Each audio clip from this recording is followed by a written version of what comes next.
I'm Andrew Moran, Liberty Nation's economics editor. Very, very rocky. Death by government. Drain the swamp. Hello and welcome to another installment of Liberty Nation Swamponomics videocast. I'm Andrew Moran, Liberty Nation's economics editor. This week, the Federal Reserve is a deer caught in the headlights. The Interest Rate Setting Federal Open Market Committee, or FOMC, will convene its two-day policy meeting on June 17th and June 18th. Investors widely expect the Fed to keep the benchmark federal funds rate unchanged for the fourth consecutive meeting in the range of 4.25 and 4.5%. In fact, the futures market is betting that the next quarter-point rate cut will take place at the September meeting. The Federal Reserve has come under tremendous pressure from President Donald Trump, with the real estate billionaire mogul telling too late and major loser Jerome Powell to lower interest rates. But Powell and his colleagues insist that they can afford to be patient before pulling the trigger on the next 25 basis point rate cut. U.S. activity remains robust, the U.S. labor market remains intact, and inflation is hovering slightly above the institution's 2% target. So, why bother cutting interest rates? Many monetary policymakers are worried about the unknown, mainly the president's sweeping global tariffs. So far, potential adverse effects of levies have yet to appear in the hard economic data. Economists suggest that they might not show up until the second half of 2025. Trump made an interesting point in a Truth Social post. Cut now, and if inflation ticks up, then start raising interest rates again.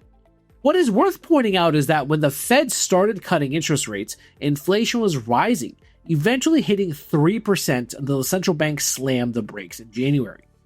Moreover, last summer, Powell said at an event hosted by the Economic Club of Washington that if you wait until inflation reached the 2% target to cut interest rates, then you have waited too long. This is in line with a decades-old thinking that monetary policy operates with a long and variable lag, echoing the theory developed by legendary economist Milton Friedman. Here is what Powell said to David Rubenstein during the event.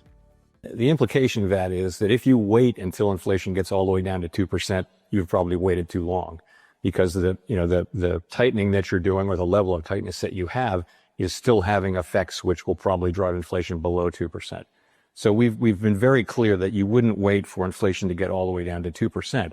Our test has been for the past quite some time that we wanted to have greater confidence that inflation was moving sustainably down toward our 2% target. And what increases that confidence in that is more good inflation data.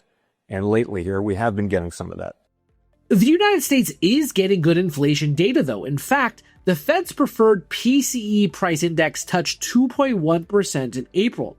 So, what the heck, Mr. Powell? Suffice it to say, the Federal Reserve doesn't know what it's doing. In fact, Kevin Warsh, a former Fed governor and likely successor to Jerome Powell, said it best in an interview last year with CNBC, stating that the Federal Reserve keeps shifting the goalposts.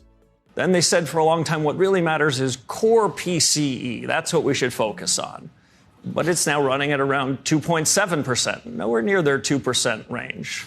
About a year ago, they said, well, the best measure of inflation is now what they created a new category. And they said it was core services X housing. Well, that's in the fours. Previously, Janet Yellen, and embedded in the Fed model, said what really matters is wages. And so we need wages to run at 3%, which is consistent with inflation running around 2%. Wages are running around 4%. So all of this isn't to say that all this is to say they don't seem to have a serious theory of inflation. So what could explain this evolution of thinking by the Federal Reserve? Is the Fed playing politics then?